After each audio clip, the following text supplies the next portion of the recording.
Welcome, and thank you for joining us. My name is Mary Pruden, and I'm the director of the National Keratoconus Foundation. We're a patient advocacy program based at the Department of Ophthalmology at the University of California at Irvine in Southern California. The National Keratoconus Foundation provides information to families and patients and raises public awareness of keratoconus. We invite you to visit our website, nkcf.org. That's nkcf.org. Sign up for our newsletter and register for our bi-monthly webinars.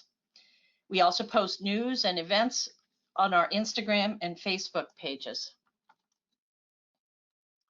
This is our Ask the Expert podcast called Chang Reaction. Our partner for this endeavor is Dr. Clark Chang, a noted keratoconus expert and a friend of NKCF. We received questions from the public, and Dr. Chang has offered to share his advice that we'll tape and archive for the public. Dr. Chang is currently the Director of Specialty Contact Lens on the Cornea Service at Wills Eye Hospital in Philadelphia. He is also a member of the medical affairs team at Glaukos, the company that makes the FDA-approved cross-linking equipment and products. He's a graduate of the Pennsylvania College of Optometry and a fellow of the American Academy of Optometry. Dr. Chang completed an advanced Cornea and Contact Lens fellowship at the Cornea and Laser Eye Institute in New Jersey, where he focused on the treatment of keratoconus patients, including his participation in some of the early clinical trials for crosslinking. Dr. Chang is a prolific writer, speaker, researcher, and teacher. I am proud to report that Dr. Chang was named the top doc by NKCF in 2020. Hello, Dr. Chang. Hi, Mary. How are you tonight? Great, great. So let's get started. Today's session, we're going to address some of the common contact lens questions that we get. Last month, we received this message from Tim in California. Tim wrote, I was diagnosed with keratoconus at the age of 15. My optometrist suggested wearing hard contact lenses, which I could only wear for less than an hour because of how unbearably uncomfortable they are. What can I do? Well, hello, Timothy. Thank you for sending in your question. And I do want to start by saying that it is a fact that the modern day gas permeable lenses, also known as GP lenses, which is how I will be referring to this type of lenses later on. So the GP lenses and the previous generation hard lenses will hold its intended geometric shape so that they are much more visually beneficial for cornea that has an irregular contour or irregular shape induced by ocular conditions such as keratoconus. We actually in the last episode explained a little bit of what the shape change is how it's induced by keratoconus, so certainly feel free to refer back for anyone who missed the first episode. But coming back to your question, so it is true that anything that can hold the lens material that are harder or more rigid can hold its shape better. So therefore, when it's placed on the eye, that anterior shape of the lens can be used to temporarily, let's say, cover up or mask that the keratoconic corneal warpage that is now sitting underneath the contact lens or behind the contact lens. And therefore that temporarily the front shape of the lens that can be controlled very well by your contact lens specialist can then therefore improve your vision and make sure that the light rays that carries the visual information can be converged very nicely and hopefully proceed to the back of the eye in a straight line where you get the best visual quality. What does that mean? Well, typically that means that a soft lens then will be unlikely to give majority of the keratoconus patient their best vision. Because why is that? So if you imagine like a scenario of placing a soft lens on the eye, very similar to say placing a very thin and soft saran wrap over a dish, right? So that saran wrap being so soft will drape itself over the dish and very easily take on the shape of the dish underneath. And therefore, if that soft lens, going back to the soft lens scenario, there will be very limited help because that soft lens material is going to conform to the shape of the keratoconus cornea, and therefore there's very little to no optical masking that we just discussed with the gas permeable lenses. So that's one reason why your contact lens specialist recommended the GP lens that you have mentioned. However, there are always two sides to everything, and that includes contact lens designs and selection as well. And what do I mean by that? So one of the main challenges of a corneal GP lens is that it rests itself very closely to the cornea, right? Because it typically is a little smaller compared to other type of lenses.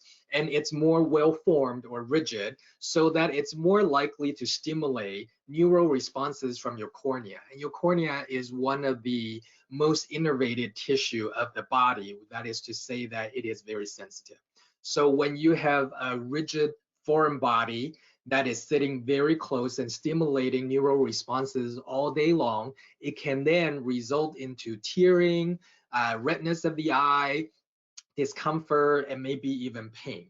And therefore, it does take some time for you and daily practices of putting the lens in, taking the lens out, to actually adapt to such a lens design. And for some patients, this can happen in a matter of days to weeks. And for others, it will take much longer because it's a very individualized process, and including a small group of people, patients who never really get used to a corneal GP because they're just that sensitive on their eye to no fault of their own. So what can you do then? A couple different clinical approaches that may help here.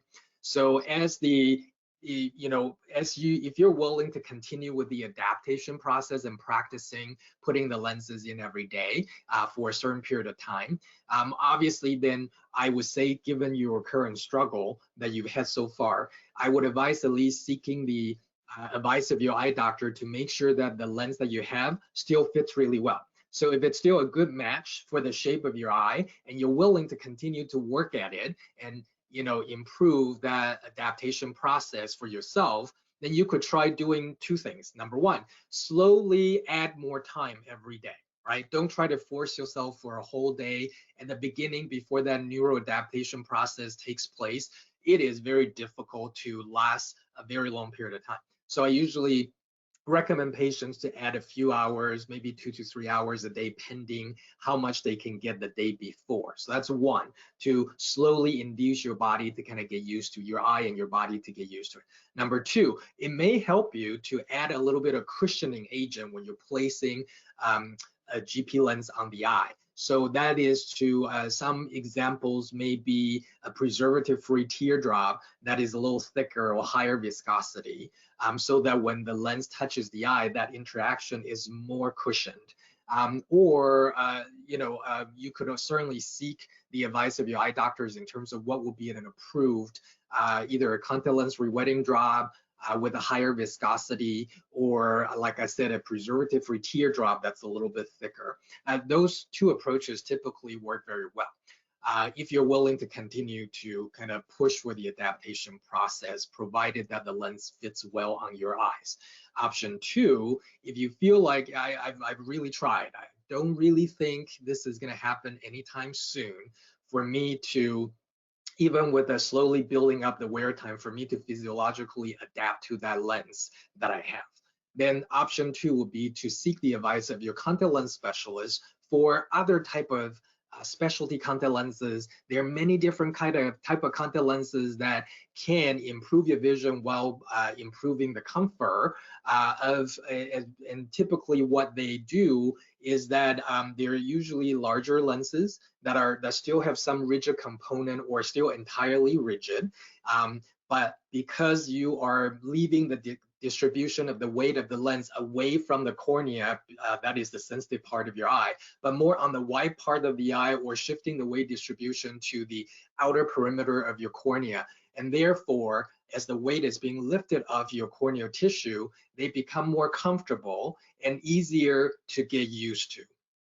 So that certainly is something that you could look into with your with your contact lens specialist. Some examples of those lens designs outside of GP lenses are hybrid lenses or scleral contact lenses. And again, there are many different lens options out there for keratoconus patients. So I really recommend that you don't give up and continue trying and talk to your eye doctors about what's the best approach for you to take next.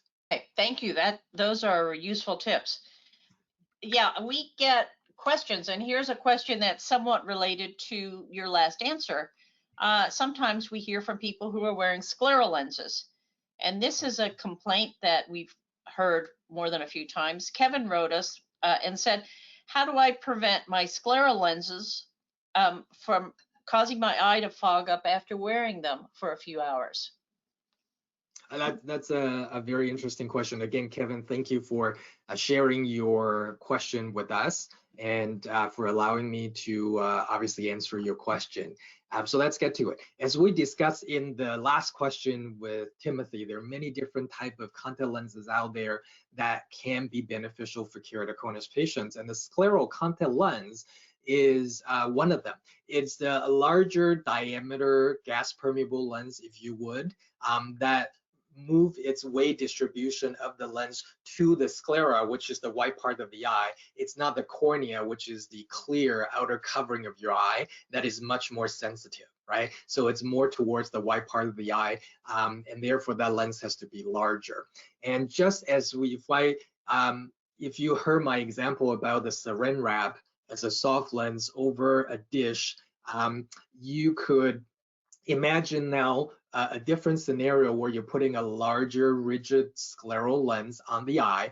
It's more like putting a very highly curved lid over a dish so that the edge of the lid sits on the table, not on the dish itself, right? So it sits on the white part of the eye, not the cornea.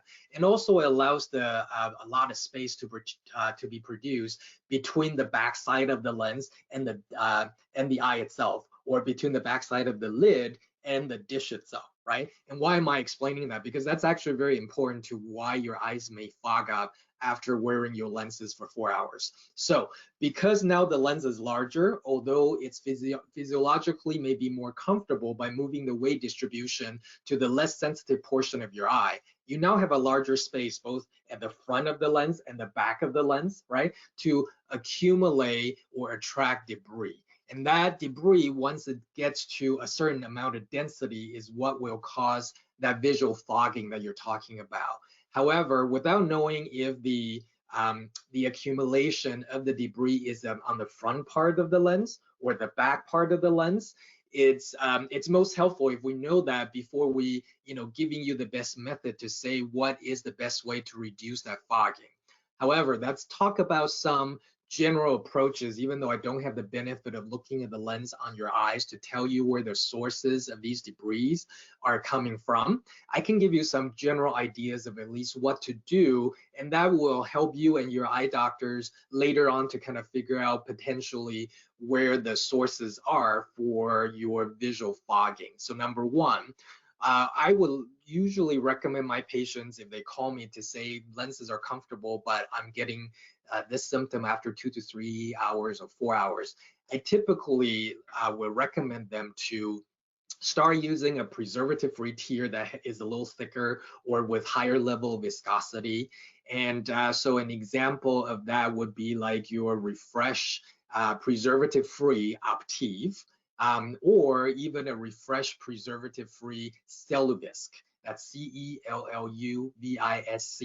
I typically have patients start with the Refresh Optive first, to be honest, because I find that it's not as thick as the Celluvisc, but thick enough to slow down the diffusion of debris that gets underneath the posterior chamber of the lens. As I find that typically that is usually more common than the front surface.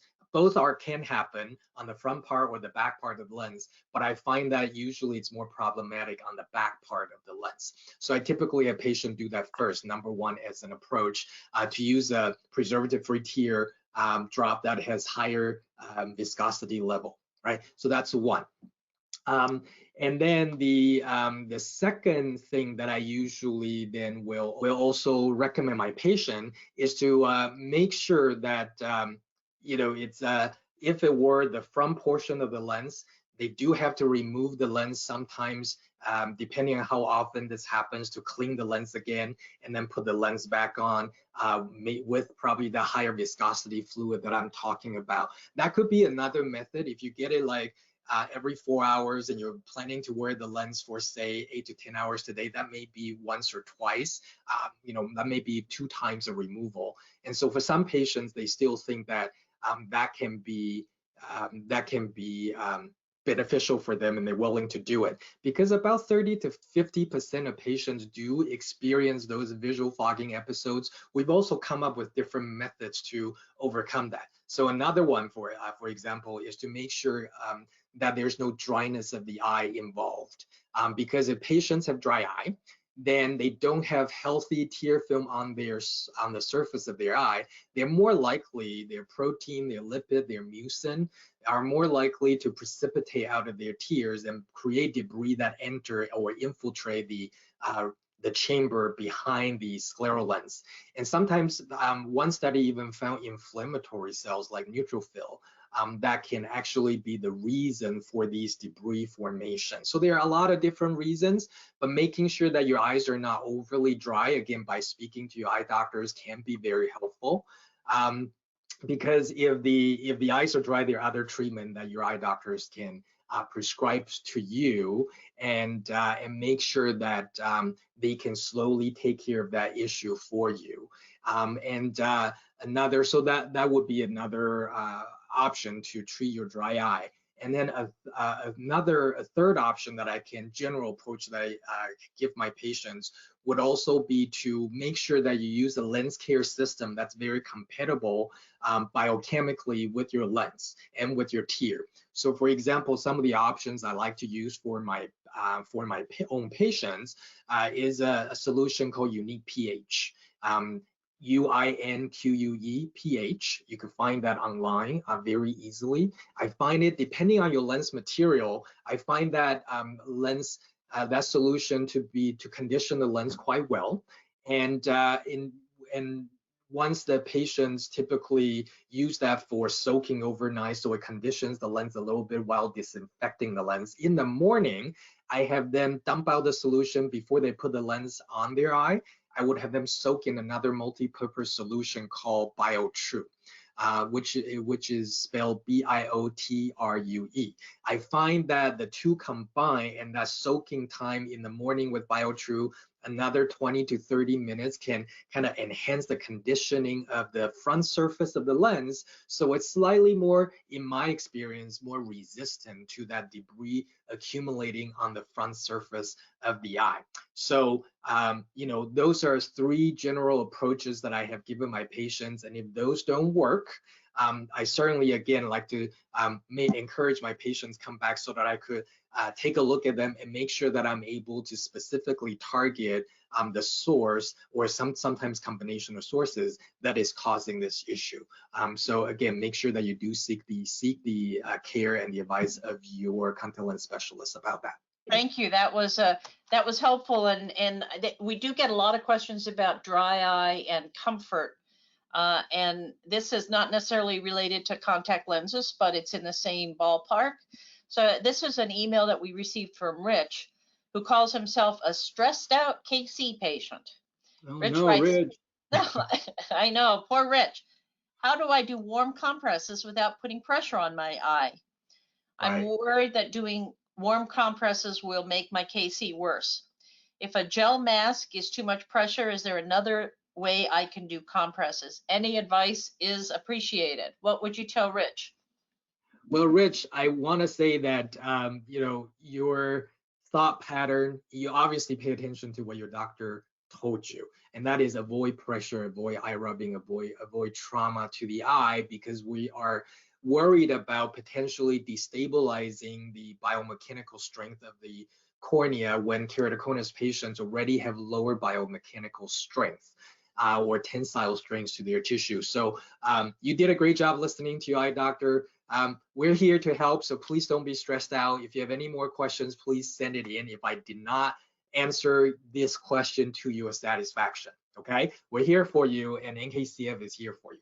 So let me just start by saying, again, good observation, good listening skill, and so no trauma or pressure or eye rubbing that's what we advise keratoconus patients not to do, right? Do not rub your eyes. One of the best things that you could do for yourself, at least for as far as our current understanding of what potentially happens with keratoconus corneas.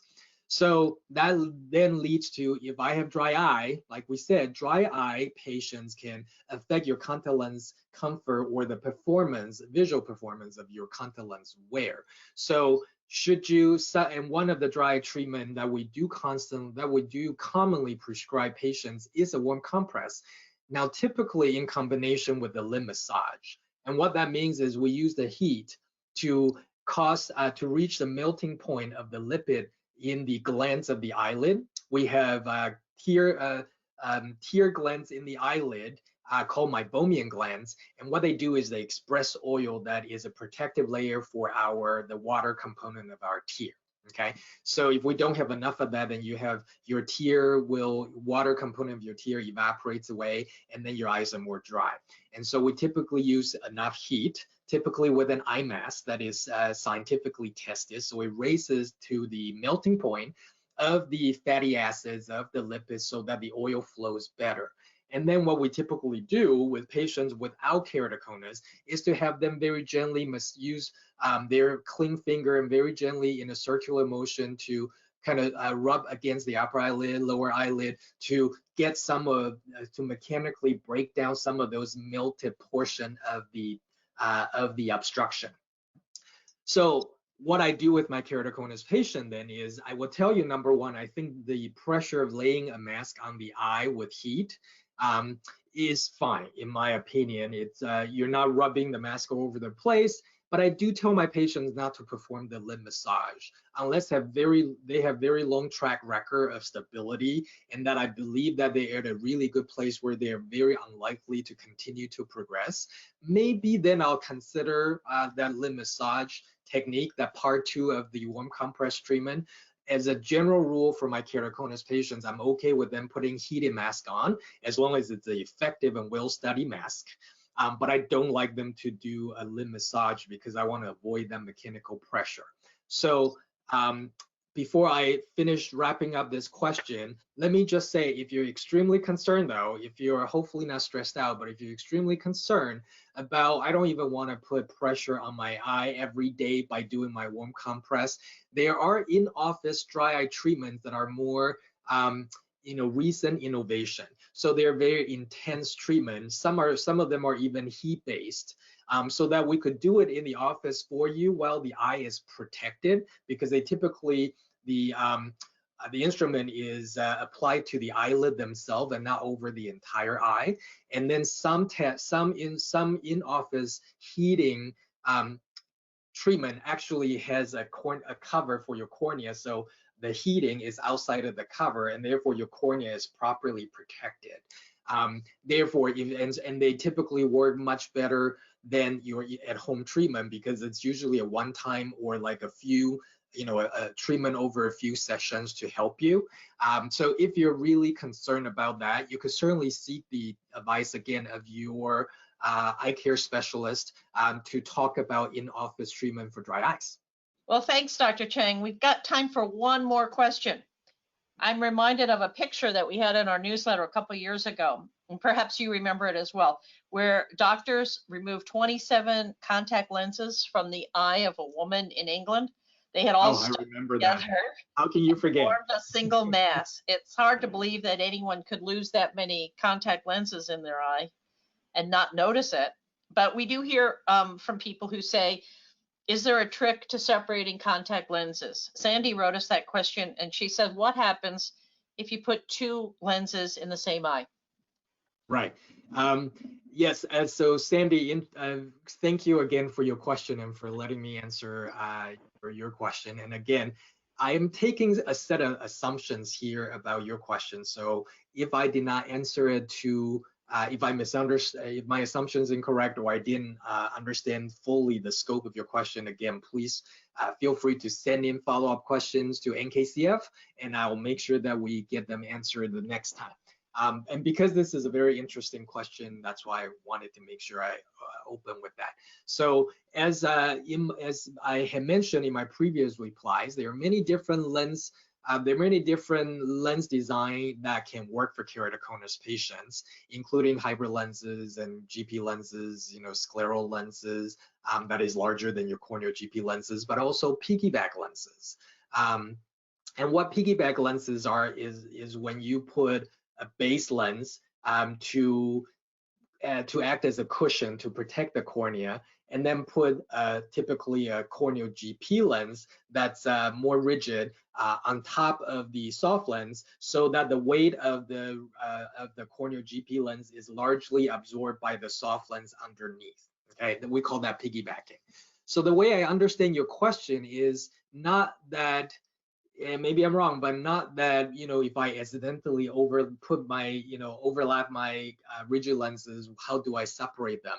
Because if that were the case, typically if you just give some lubrication either on your hand or like re-wetting drops or saline drops, either in your hand or in a well, like in a case, and then you put the two congregated rigid lenses, you drop them in a solution, actually the fluid force will generally pull the lens apart if you give it some time. And if not, what you do is putting your hands underneath that pool of solution, you could slide the lens, one from the bottom, one from the top. If you just slide them away from each other, having fluid contacting in a fluid medium, the lenses will separate very easily.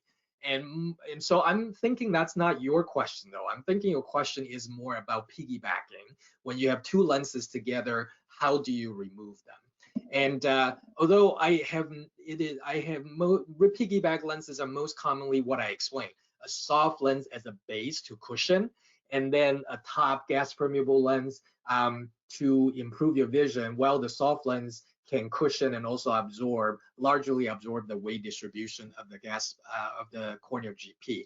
So in that situation, like I said, it's very rare that it will be two rigid lenses, because if you were piggybacking with two rigid lenses, typically the power can be combined into one.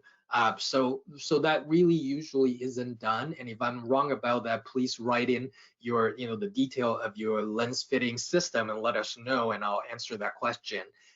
But for those people who are maybe interested or are wearing piggyback lenses but maybe having some issue removing them, what you would do is you would remove them in series, which is much easier. And I don't mean the series from Apple app.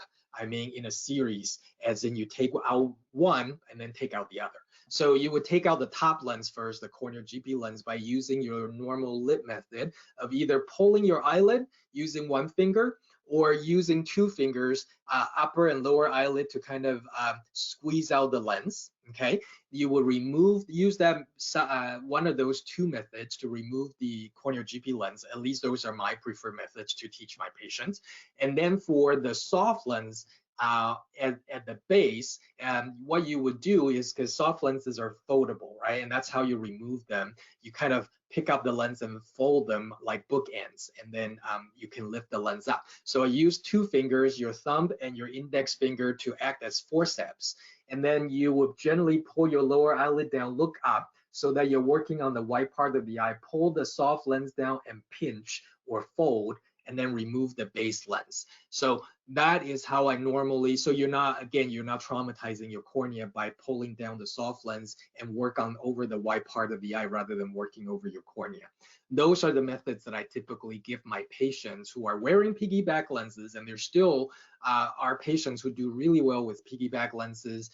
That's how I usually teach them to remove their piggyback lenses. And again, if that didn't answer your question fully, please, Sandy, write in your follow-up questions, and I'll make sure I get them answered next time or in the future. And I'm going to throw this back at Mary and see what we should. Thank you. Yes, what's coming up? Thank you for taking the time to answer some of these questions that we receive. Next month, we'll post another Chang reaction with questions and answers that sent in by you. If anybody's listening and has a question they'd like answered, go to the nkcf.org website, and under the tab that says For Patients, you'll find the Ask the Expert Chang Reaction page. Post your question there, and we'll try to answer it at an upcoming episode. I want to thank Dr. Clark Chang for taking time out of his enormously busy schedule to work with us tonight. Thank you for having me here, Mary, and thank you everybody for sending your questions and continuing to, watch our space and letting us help you. Thank you very much. Yeah, we've gotten some interesting questions that are coming that we've already got a few for next month. So I'm excited. Finally, NKCF operates with the support of our friends and donors. If you feel the urge to support us, you can always make a much appreciated gift online to the UCI Foundation. You can find the giving box is on our landing page of nkcf.org. I also want to thank the company Glaukos, who has provided a generous educational grant to NKCF that we use to print and mail the material that we send to patients for free. And their support has helped make Chang Reaction a reality. Join us next month when Dr. Chang will answer more questions about all things keratoconus. Good night. Good night. Keep those questions coming, everybody.